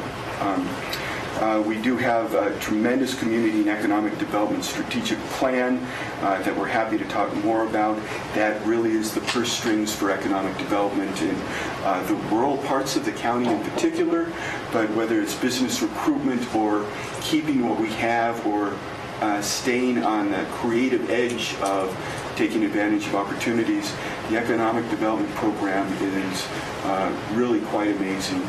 We've recently added the full staff, the next staff position, so we have a full complement of staff there. If you have not had a chance to meet Austin Ramirez, you will soon. He's a great addition. You will note many of the individuals around this table. Thank you, commissioners, for your work on Oregon 2021. It is not just a track meet, it is a chance to be on the international stage with 200 nations coming to our community. We have both the obligation that it occurs safely and without a hitch. It's also a tremendous opportunity to get people engaged with and enjoying all aspects of this county, including coming to spend time in communities other than the Eugene-Springfield metropolitan area. A lot is being asked of us, and we will stay attentive to the resources we have available. There will be more. The Lane County Courthouse is moving apace. We are currently pursuing the quiet title action to have a clear determination regarding the city's ability to use the butterfly lot for their city hall and for the public square that has always meant to be, and our ability to use the entire block of the former city hall lot to build the courthouse that this community absolutely needs. Everything is moving forward on that in terms of the Chief Justice's budget before the Oregon legislature. Lane County is next in line, and we will be submitting a pretty significant budget request through that process during the next legislative session. As you know, the state will support the effort, will match 50% of the state programming funds required to have their presence in the courthouse. We have to leverage those funds, and then we will be looking for other sources to make up the community's chunk. We're attentive to the changing nature of elections with the Motor Voter Act and the 251,000 voters. Secure, precise, and timely elections are critical to us, and we excel at this. Thank you, commissioners, for your understanding that our county clerk is extraordinary and is of service to the state in terms of her expertise. She's called upon throughout the state as an expert in these things. But there's a lot of technological changes. The Clear Ballot system has been a great addition, but in terms of tabulation and being able to really work with these the ballots, it's moving away from human contact to really having machines take the lead and be able to assess and look for mistakes. So it's going to take initial investment that I think will be saved over time. We're also looking at the changing nature of archives and the paper record retention. As we move towards electronic systems, there's a tremendous amount of paperwork. And with the health clinics that we run, with the health records and other records that we're required to retain, we have a significant amount of material. It is not as searchable as modern technology, but there's the request for immediate searchability in our paper retention. It's one of those pieces we're going to be looking at. I also have a vacancy in the capital improvements manager position. I'm looking to fill that soon. It has proven to be hard in this market where there's so much construction going on. We're going to wait for the right person. We had a remarkably talented individual doing that work for us. Our standards are very high, and we're going to keep our standards high. I believe with that, look at me forgetting the strategic plan, which also resides in CAO. This is, we're excited about this. For those of you who know me and know that I have worked for several other public agencies in my history, the idea of working for an organization that develops a strategic plan and uses it, refers to it, makes their decisions by it, I geek out over this just because it gives us the ability to walk our talk. Does it matter? If it matters, we have it in the strategic plan. If it's something that's emerging, how does it relate to the strategic plan? You can look at this and I venture to say there's precious few elements, particularly since it is the county administrator and our very own Judy Williams who stand before the board quarterly to provide updates and to make sure that we are at task and that we are pointed in the direction of our promises. We use that as an ongoing tool. I'm excited that equity and access you will find throughout the strategic plan. We had, of course, the plan. I'm not sure what presentation you've had, and I apologize for that. Do know that we had 600 county staff participate in providing input into the plan, and that was a voluntary effort. It wasn't required of anybody. They chose to participate in this plan. Our plan was translated, our surveys were translated into Spanish to take advantage of our Spanish-speaking community members. That outreach has been extensive. It has gone through the equity and access world. So we're really pleased with that work. I'll let you read for yourselves. But the idea that this is a living, breathing document is far too rare in public service. It happens here. With that, maybe any more slides? I think that's it. A minimum of humor.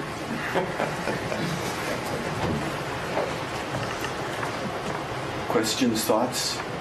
This is what happens when you do a great job. Thank you, sir.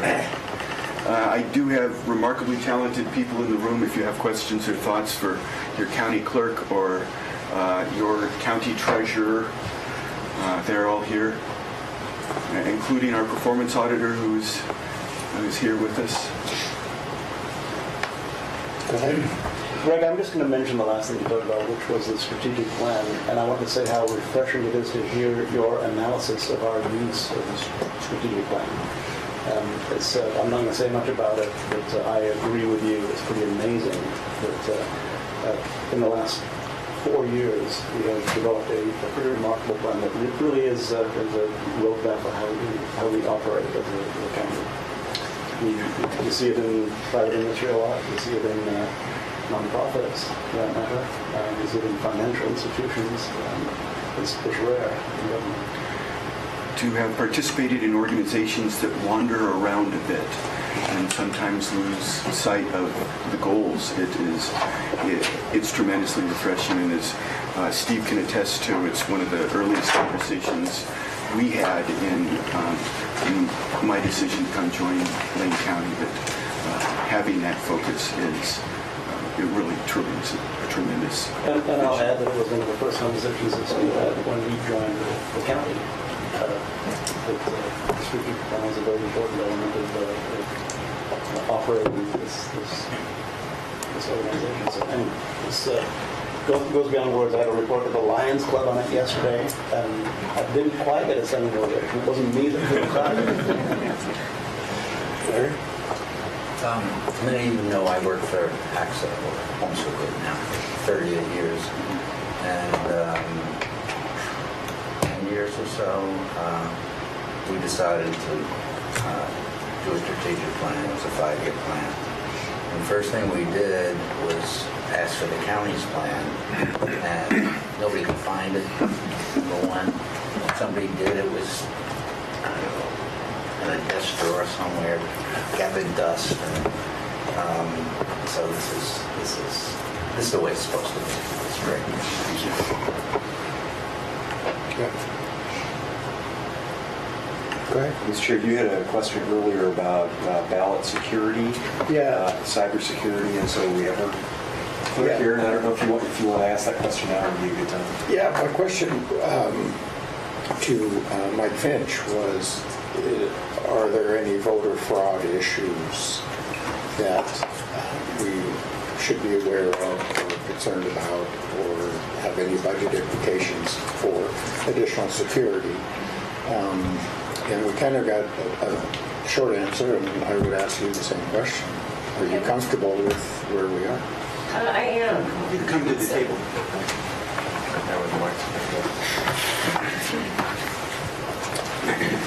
So this is a topic that has come up in the last few years that the clerks address on an ongoing basis. But we switched over to a clear ballot system just before the general election of 2016. And there were many features that were implemented at the county. But we have always had, for the tabulating of ballots, a closed system, which means that it's not connected to the internet. The paper ballots go in and the images are scanned.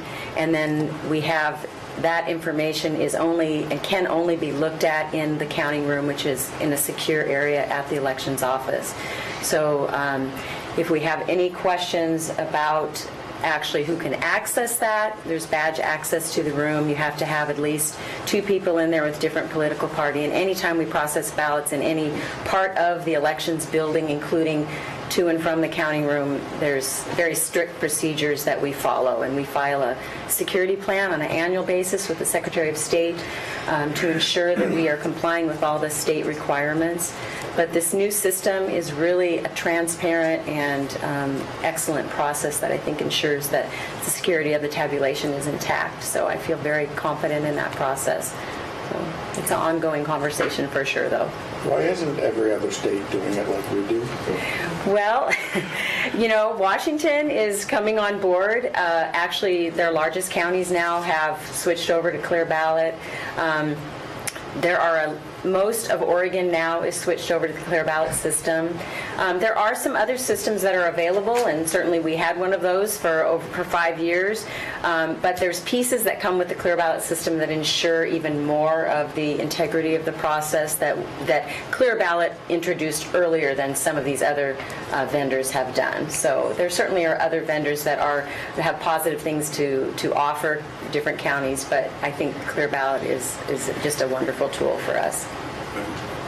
And I think if states were able to witness just how clean and precise these elections are, that we probably have more states looking at this system, because it really is exceptional.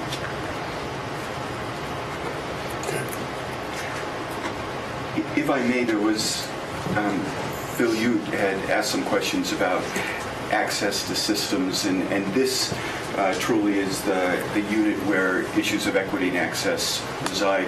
One of the challenges I should have had on my slide is we're actively engaged in a conversation right now in terms of what does our electronic presence look like in terms of Spanish language materials, accessibility. And so there are lively conversations going on that really are engaging the full county to look at exactly how do we meet our community members more than halfway, with regards to making sure that we have great access and the ability to work with everyone in our county.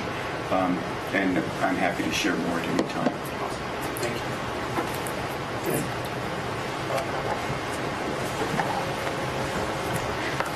Did you want to chime in on anything? No. Okay. Well, thank you all very much. Thank you.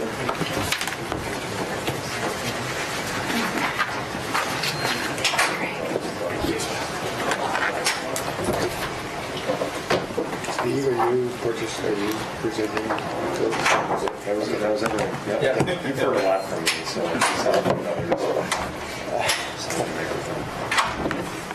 Okay.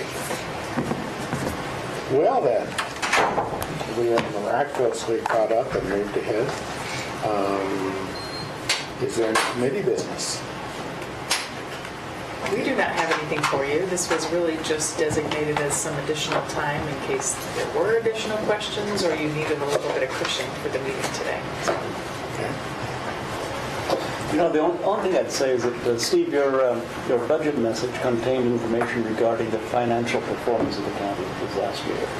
And I wonder if the budget committee, Robert was sitting back here, we didn't grill him on anything at all. And I think it's notable, the milestones we passed this year as a county. And I'd encourage the budget committee members to think about that. And before this process is over, really find a way to hear more about what the county has done this year in terms of financial management. At the Finance and Audit Committee last week, we were able to, Robert gives a presentation on our debt to debt capacity ratio, which is just, for one thing, the numbers are amazing, the way this county is performing financially. Even if we didn't have a diminished budget, which we have, it's just remarkable what has happened. And at some point, your budget message does a good job, but it doesn't blow the horn loud enough. That's my only point. Should we go around the table? Other comments? We have time, and this is what, as a committee, we kept asking for, was time to participate. Our state. One thing we asked for was more time for presenters, and so far I think that's been working really well. Okay. We haven't taken out of it. I think that I would agree. And, Mr. Chair, you shouldn't be surprised that today went a little bit quicker. Today was all of the internal services to the organization. We did that intentionally also, that we thought this would help the committee sort of get into a pace and a rhythm. And then next week is Tuesday, Wednesday, Thursday is going to be, a lot of big things. Tuesday we've got the Public Safety Day, so you can hear from the DA, the sheriff, and parole probation and behavioral health and youth services. Wednesday we've got the rest of Health and Human Services and Public Works and assessment taxation, so that's a big day. And then Thursday we'll talk specifically about some of our internal expenses, our general expense, and then some of those initiatives. So we've got I think we've got good time next week. And I will just say I thought the discussion today was really great. The questions from committee members were great, and pleased that we had enough time that nobody felt rushed, either presenters or the committee members. So, Commissioner Forrester, I would agree where Commissioner Farr was going on this, because here in the state of Oregon, we don't have. We're stuck with a $1.27 rate. Measure 47 and 50, 1997. That's where we are. There is no moving it. As you know, there's been very little or no discussion in Salem about tax reform. Just isn't. The closest thing there was I think Governor Kitzhaber had a little small conversation about it. Since then, there's zero. So we're basically on the budget that we have, the tax rate that we have. Sure, we can pass levies and that type of thing, but frankly, from my perspective, that's just not a way to manage government. The fact that Lane County is in the position it is now really is remarkable. It truly is. And first elected in 2011, I was told that there was no way that we'd ever get rid of our structural deficit, but yet we're in that position. And I would agree. I'm glad Larry brought that up about the strategic plan, because I remember Jay and I were talking about that very thing. Where's the strategic plan? And nobody knew where it was. And I think they found it on a shelf somewhere, but there hadn't been an update in 6 or 7 years. Yeah, it was a long time. It wasn't updated at all. No. I found one in my office that had Bobby Green's name on it. Yeah. Well, and I bring that up because during my career as the mayor of the city of Springfield, Mike Kelly was a stickler for strategic plans and goal setting.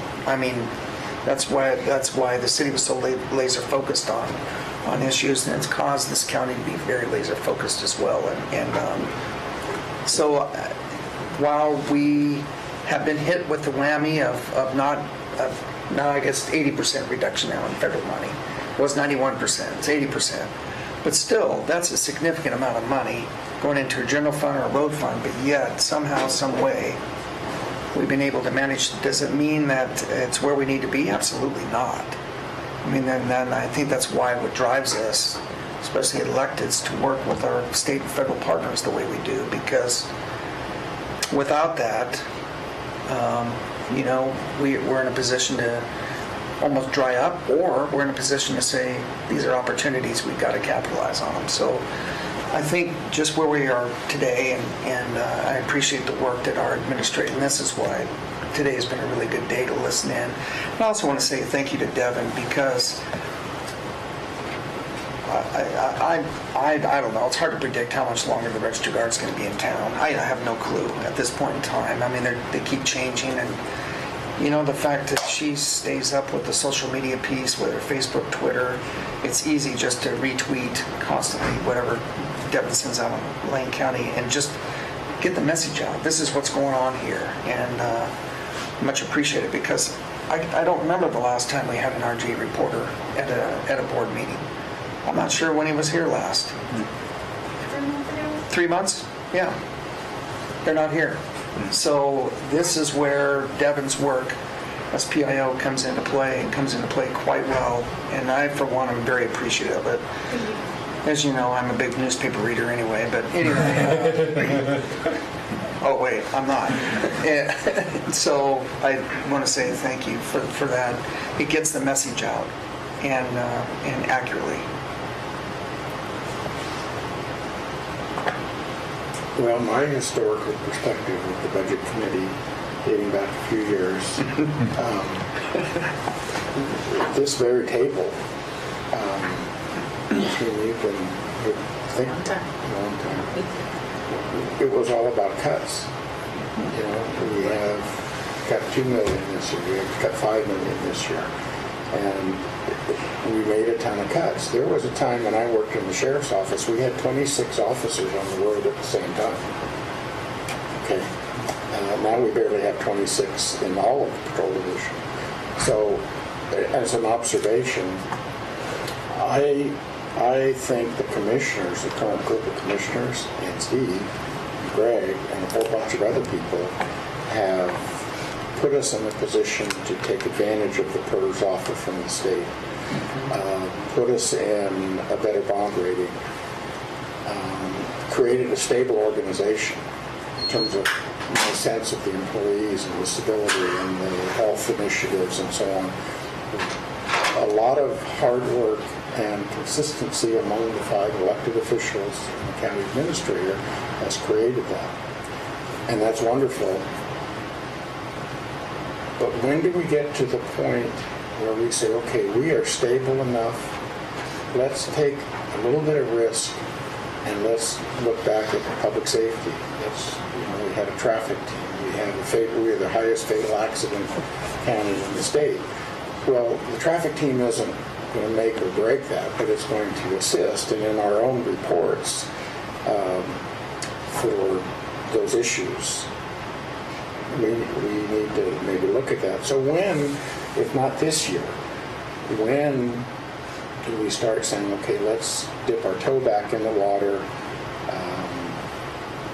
and start working our way back to public safety? My barn in Pleasant Hill has been burglarized 3 times. All minor stuff, but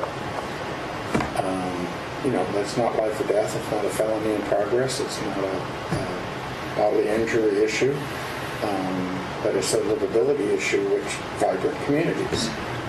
So I just put that out there for consideration. Keep doing, commissioners, what you're doing. Steve, doing what you do. But let's, at some point we are solid enough. Let's provide some of those services. Identify what those priorities are and identify those services. Just throwing that out as an observation, as basically the senior guy at the table. So thank you for listening. Mr. Chair, this is the conversation we've been wanting to have, is to be in the position where we can start talking during the budget process, not about wrestling with the cuts we have to make to balance the budget, to be in a position where we're stable, structurally balanced, and policymakers and citizen members of the budget committee can have the discussion about what do we need to do now to start to repair those services. So I applaud you for what I think is, everyone is starting to have the right conversation here. The other comment that I would make to Commissioner Lycan said, we've weaned off of it. It is an 80% decline because we received these 2 payments, but we really have weaned off of our dependence on that federal funding to support operations. That's why we're able to make the investment into this HIP fund. That's a great position to be in. And as we go into next week and you start talking about those departments that are providing direct services to the community, I just encourage you to continue having these conversations about where we're doing really well, where we're meeting the needs of the community that we need to, where are we not, and what are strategies that are part of the strategic plan that the board has identified that are going to move us closer to addressing those issues. And I had a conversation earlier today with a retired federal district judge, and we were discussing the PERS situation. I mentioned what we were going to do or potentially do with the PERS thing. And he mentioned and talked about a lot of very small political organizations, small school districts, small cities, who are really under the thumb of the PERS issue, and they don't have the ability to cough up a couple $100,000 to take advantage of that offer. So again, this is a really enjoyable experience this year for budget conversation. And again, I keep going back to the elected officials and you working together. Keep it up. And but when are we stable enough? And when can we do a risk assessment? What additional services do we need to provide, which is directly related to our strategic plan? Okay. Thanks for listening. I don't get to do this at home, so.